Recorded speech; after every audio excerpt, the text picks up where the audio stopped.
So I get a lot of questions about pedal boards, signal chain, and pedal order. So on this video, I'm going to be starting with a clean slate pedal board and building it out with the pedals that I normally use in the order that I normally use them.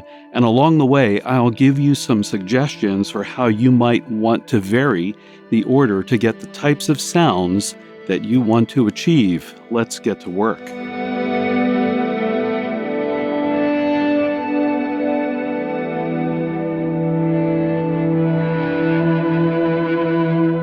The pedal board that I'm using for today's build is the Pedal Train Classic Pro. It's just a good standard pedal board platform. In addition, I'm using a Strymon Zuma as the pedal board power. Now, you don't have to use the Zuma. There's many great options, but the Zuma is a really fine option for pedal board power. As you can see, the pedal board is empty except for two pedals, and I'll be building from my right to my left. So starting at the beginning is a guitar tuner. Yes, I love having a guitar tuner right at the front end. This is a TC Electronic tuner, one of their little itty-bitty ones, and it works just great. All the way at the other side of the pedal board, you will see my amp modeler, and that is the Strymon Iridium. The reason why I have it set up all the way to my left is that what I want to do for this build is imitate what it would be like if you were building a pedal board that would plug in to the front end of a guitar amp. This is kind of, what it's going to look like here. So you're going to see pedals populate in the middle between the tuner and the Iridium. Here's what I have so far.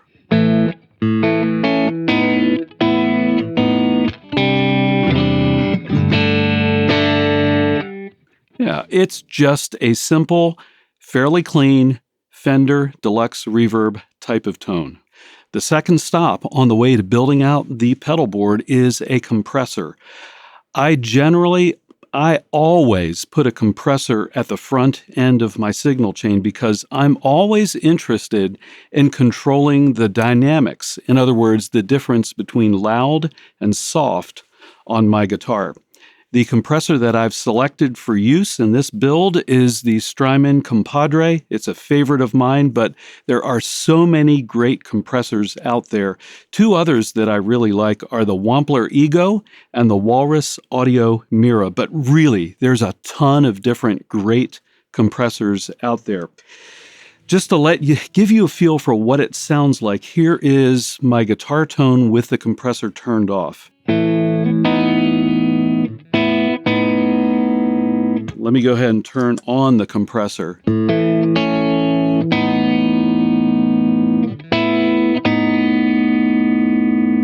You can hear that the compressor is catching the transients, in other words, the attack of my fingers on the string, and lowering the volume a little bit. And it's also bringing up the body of the sound to give me more sustain. Again, here it is with no compressor. And let me play that again, and I'll bring in the compressor halfway through.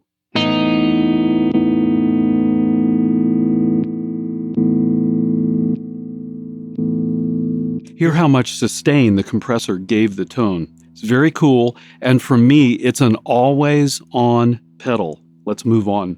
The third stop on the way to ambient guitar nirvana is a distortion or overdrive pedal. As you can see, I've got the Strymon Riverside on my board. I really, really love this pedal. It's been featured on hundreds of videos on this channel.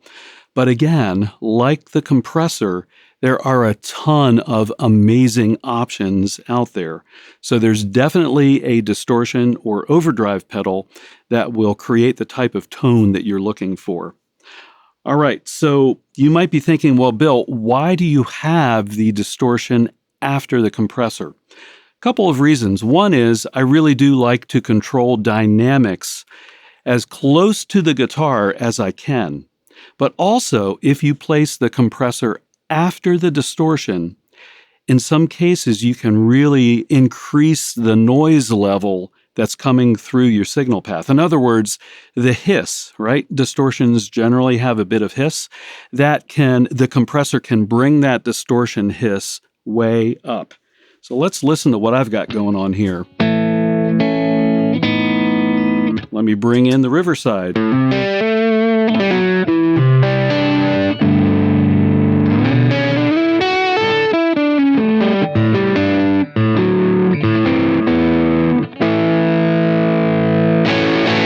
And as you can hear, it's not too bad noise-wise. If I put that in front of the compressor, it would be really noisy. The fourth pedal in the signal chain is critical for me. It may be optional for you depending on how you like to play. For me, it's the volume pedal. And as you can see, I've placed one on the floor. In the order of the signal chain, it's compressor, overdrive, and then thirdly, the volume pedal, and then into my amplifier. So let me just give you a taste of what that sounds like.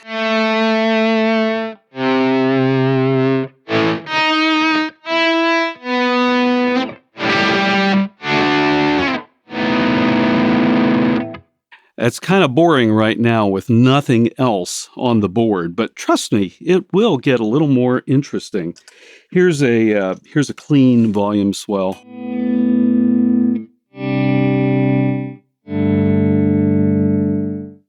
All right, and you might be thinking, well, Bill, why do you place the volume pedal after the distortion? So compressor, distortion, and volume pedal.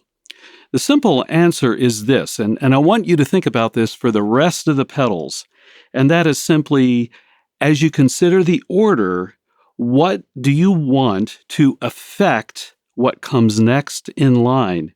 So if you think about a distortion pedal followed by a volume pedal, the distortion pedal is creating a certain level of distorted gain, right?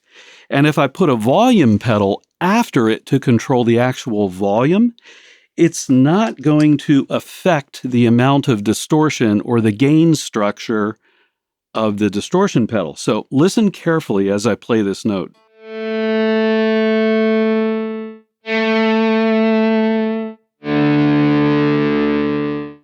The distortion level doesn't change, only the volume level. Now, if I were to put the volume pedal before the distortion pedal, it would be a whole nother story. Let me pause, and I'm going to do just that so you can hear it. All right, I've swapped the order around. Now we have compressor, volume pedal, and then distortion. Now listen to how the level of distortion changes as I bring up the volume pedal.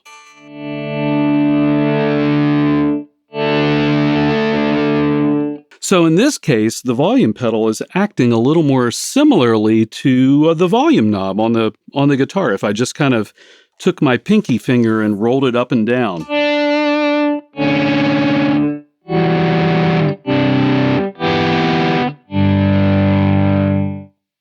As I said, I generally run in the other order with the volume pedal after the distortion. But you know what? For the rest of this video, I'm going to run it in front of the distortion, just because. Ambient Nirvana is coming soon, I promise you. So far, though, we have built out what I like to call the front end of the pedalboard. And these are things like the compressor, distortion, and of course the amp modelers at the very end, right? We've plugged into our amp. So we're controlling dynamics, tone, and distortion. And of course, with the volume pedal, we're also covering overall volume.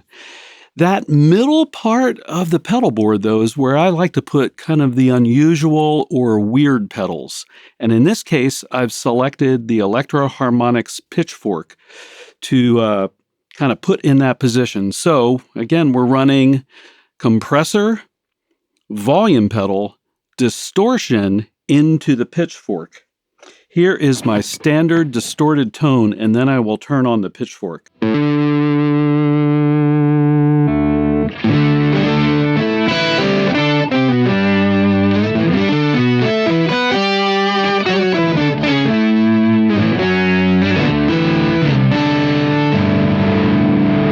And of course, I can turn off the distortion.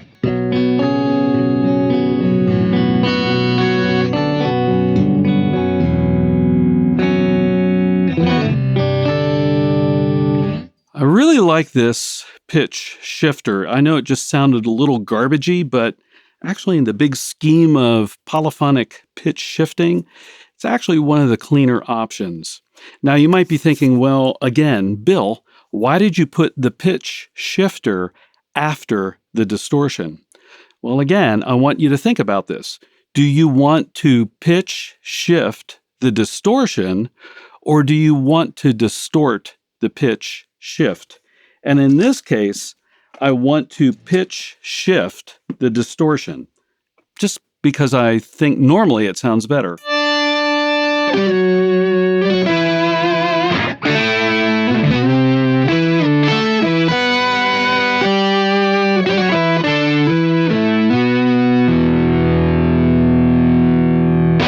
All right, let's get into some time-based effects. After the pitch shifter is the shortest time-based effect that I'll be using today, and that is a stereo chorus, and it's the TC Electronic stereo chorus. Here's what my sound sounds like without it on. Let me bring it in.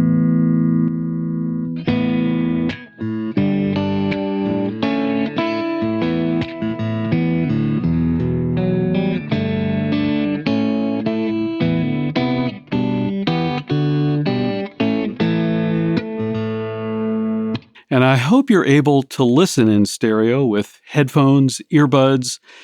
Hold your phone up so you can hear both speakers. It sounds really good.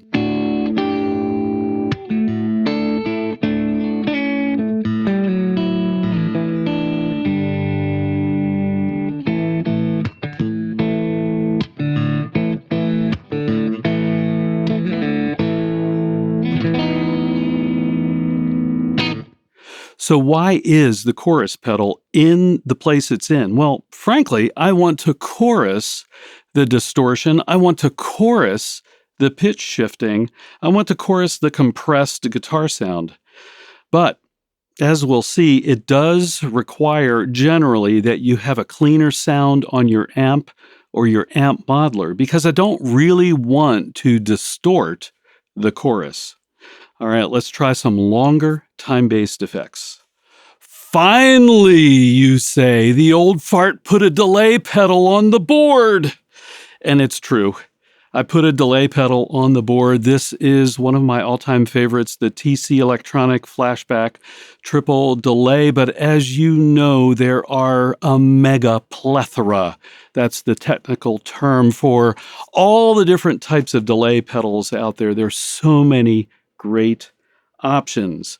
But especially for ambient styles of guitar playing, the delay pedal is going to bring your sound alive. So here is my sound with just the stereo chorus.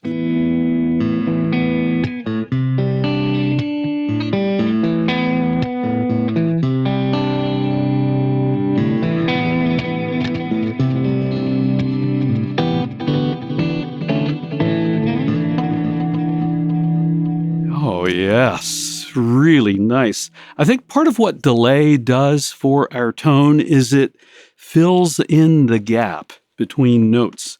And for me, I find myself feeling more comfortable playing less notes.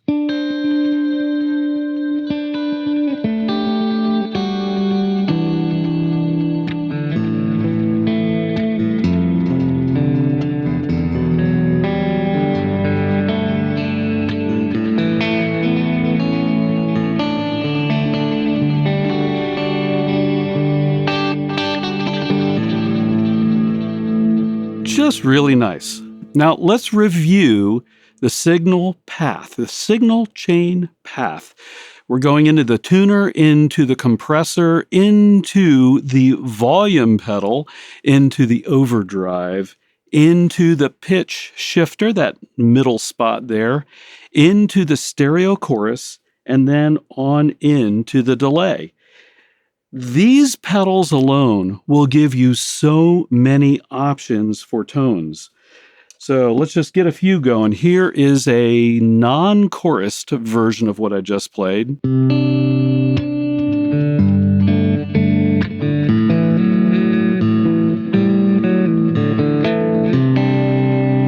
again with the chorus on.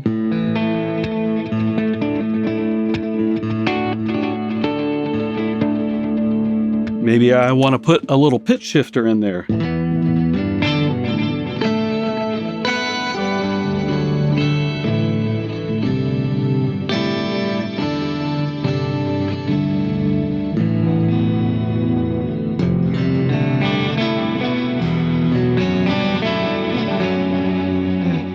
Maybe I want to add some distortion.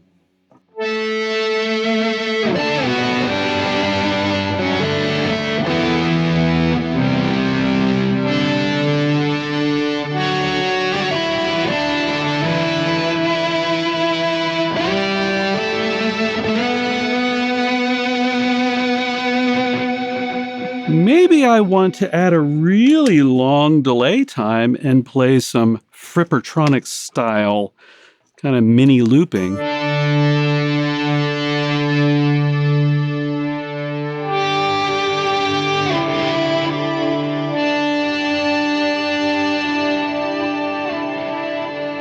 Maybe I don't want the pitch shifter anymore.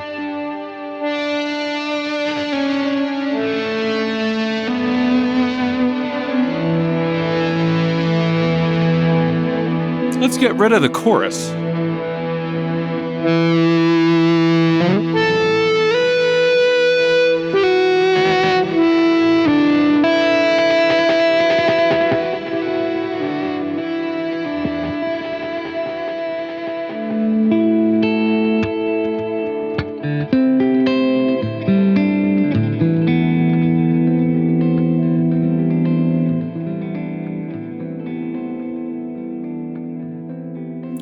The options are endless with just these pedals. But wait, there's more. And here at the end of all things, at least for this pedal board, is the reverb pedal. I've got the TC Electronic Hall of Fame 2. It's the smaller footprint reverb pedal. Now, why is reverb at the end? Well, simply put, I like it at the end after the more distinct time delay effects like chorus and delay. Although sometimes when I'm feeling frisky, I will play around with the ordering to get some more unusual sounds. But it sounds great at the end of your signal chain for sure.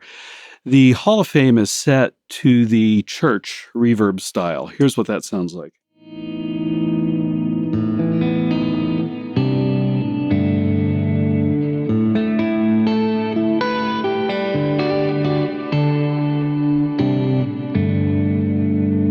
Yeah, really nice. And let me go ahead and add that delay back in. And now we've got a really great platform for volume swells.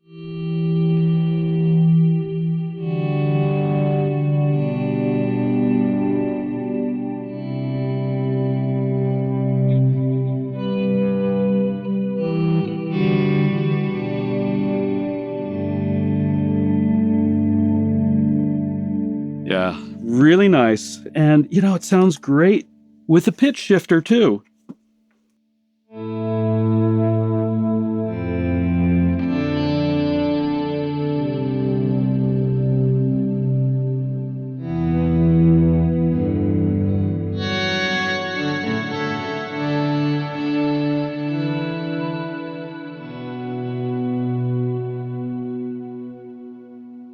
And then, of course, there's the ever-popular distortion.